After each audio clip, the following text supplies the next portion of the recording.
हमारी संस्कृति, हमारे संस्कार सदा रहें हमारे साथ। सब्सक्राइब करें तिलक। हे परमात्मा, हे आदिमाता, मुझे क्यों उत्पन्न किया गया है? हे देवी, आप जानती हैं आप मेरा ही स्वरूप है तथा सर्वशक्तिमान आदि पुरुष भगवान विष्णु की ही शक्ति है। हे देवी, आपके रूप में मेरा वैष्णवी रूप निहित है, इसलिए त्रिलोक में आपको वैष्णवी, वैष्णो के नाम से पूजा जाएगा।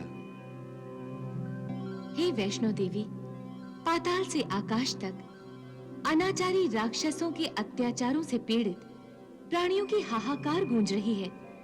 इन अनाचारी राक्षसों का दमन करने के लिए ही आपको उत्पन्न किया गया है। हे देवी, पृथ्वी लोक पर साधु सज्जनों, भक्तों, ऋषि मुनियों की रक्षा का दायित्व अब आपका है। अर्थात मुझे पृथ्वी लोक पर जन्म लेना होगा?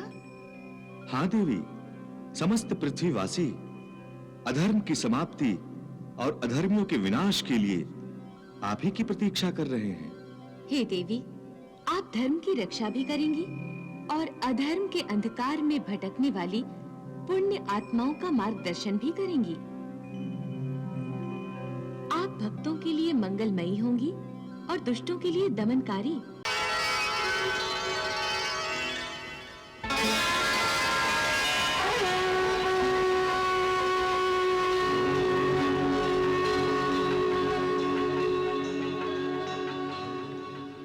मैया! स्वामी,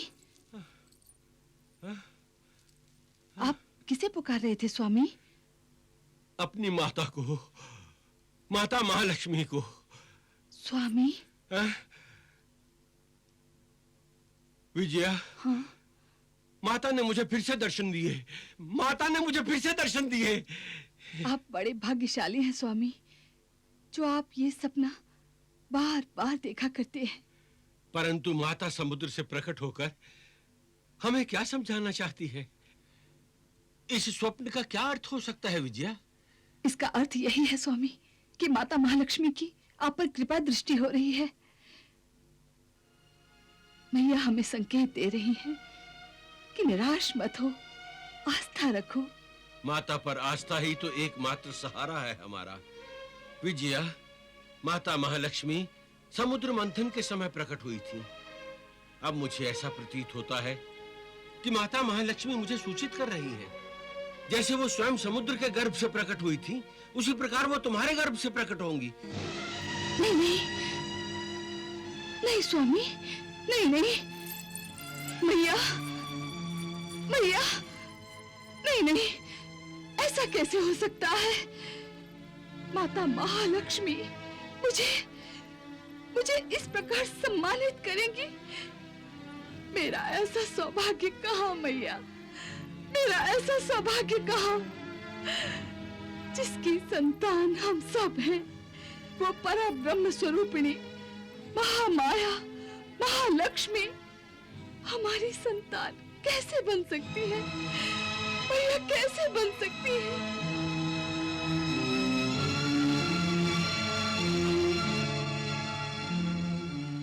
यही तो माँ की ममता की अनंत महानता होगी कि वो माँ होकर भी स्वयं किसी की संतान बनकर उसे भी ममता का सुख प्रदान करें।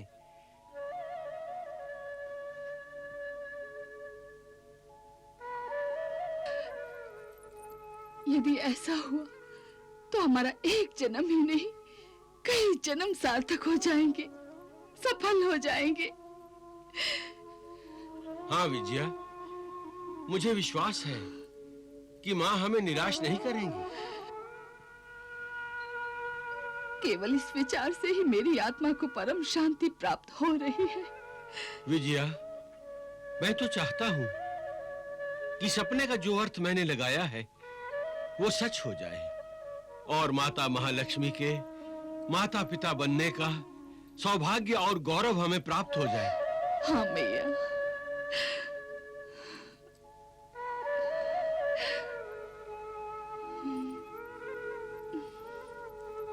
तथास्तु।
सृष्टि में राक्षसों के अत्याचार और अनाचार की कैसी भयंकर आंधी चल रही है।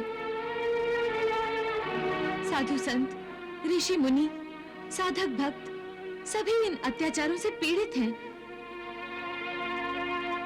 ये राक्षस उन्मत्त होकर धर्म, नीति, भक्ति, साधना, तप, धर्म अनुष्ठान और यज्ञों को अपने पैरों तले रौंद रहे हैं।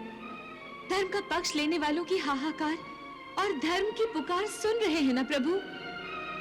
हाँ भगवती महालक्ष्मी, ये पुकार आपसे याचना कर रही है कि पृथ्वी लोक पर होने वाले अत्याचारों और अनाचारों को रोकने और अत्याचारियों का विनाश करने के लिए अब आप मनुष्य का अवतार लें और जिस उद्देश्य के लिए आपका प्रादुर्भाव किया गया है उस उद्देश्य को पूरा करें। हे महामाया महालक्ष्मी, अब समय की भी यही पुकार है कि आप अपनी पूर्ण शक्ति के साथ धरती पर अवतरित हो। अब आप अपनी समस्त शक्तियों के साथ अपने योग माया स्वरूप का आह्वान करें और समुद्र राज की मनोकामना पूर्ण करने के लिए राजा रत्नाकर और विद्या की पुत्री के रूप में अवतार लें। अवश्य प्रभु, मैं अपना ये धर्म अवश्य निभाऊंगी। देवी, ये अवतार आपका वैष्णवी अवतार होगा और आपका वैष्णवी अवतार युगों युगों तक पृथ्वीवासियों के रोग, शोक, दुख और दारिद्र्य को दूर करके उन्हें आरोग्य, शांति, सुख और समृद्धि प्रदान करता रहेगा। इसमें कोई संदेह नहीं है।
आदि पुरुष प्रणाम।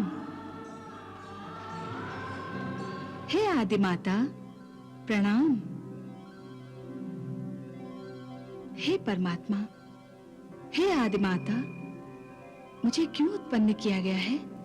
हे देवी, आप जानती हैं आप मेरा ही स्वरूप है तथा सर्वशक्तिमान आदि पुरुष भगवान विष्णु की ही शक्ति है। हे देवी, आपके रूप में मेरा वैष्णवी रूप निहित है, इसलिए त्रिलोक में आपको वैष्णवी, वैष्णो के नाम से पूजा जाएगा। हे वैष्णो देवी, पाताल से आकाश तक अनाचारी राक्षसों के अत्याचारों से पीड़ित प्राणियों की हाहाकार गूंज रही है। इन अनाचारी राक्षसों का दमन करने के लिए ही आपको उत्पन्न किया गया है। हे देवी, पृथ्वी लोक पर साधु सज्जनों, भक्तों, ऋषि मुनियों की रक्षा का दायित्व अब आपका है। अर्थात मुझे पृथ्वी लोक पर जन्म लेना होगा? हाँ देवी, समस्त पृथ्वीवासी अधर्म की समाप्ति और अधर्मियों के विनाश के लिए आप ही की प्रतीक्षा कर रहे हैं। हे देवी, आप धर्म की रक्षा भी करेंगी और अधर्म के अंधकार में भटकने वाली पुण्य आत्माओं का मार्गदर्शन भी करेंगी। आप भक्तों के लिए मंगलमयी होंगी और दुष्टों के लिए दमनकारी। हे वैष्णो देवी, समय आने पर और आवश्यकता होने पर आपके अस्तित्व में हमारे गुण, हमारी शक्तियां और हमारा स्वरूप स्वतः ही प्रकट होंगे। जब भी आपको जिस रूप की आवश्यकता होगी, आप वो रूप धारण कर सकेंगी। जिस शक्ति को आप प्रकट करना चाहेंगी, वो आपकी सेवा में उपस्थित होगी। हे जगत पिता, हे जगत माता, आपकी प्रत्येक आज्ञा शिरोधार्य है। परंतु हे मातेश्वरी, पृथ्वीलोक पर आपने मेरे जन्म के लिए कौन सा स्थान चुना है? हे वैष्णो देवी, पृथ्वी लोक पर आपका जन्म समुद्रराज राजा रत्नाकर की पुत्री के रूप में होगा, परंतु आपका निवास हिमालय के हिमवर्ती क्षेत्र में होगा। जैसी आपकी आज्ञा माता महालक्ष्मी। हे वैष्णो देवी, अब हमारी एक इच्छा की पूर्ति कीजिए। प्रभु, आप मुझे लज्जित न कीजिए, आप विनती नहीं, आज्ञा कीजिए। हे देवी, हम आपको उस छोटी सी बालिका के रूप में देखना चाहते हैं, वही राजा रत्नाकर की पुत्री के रूप को निहारना चाहते हैं। जो आज्ञा प्रभु।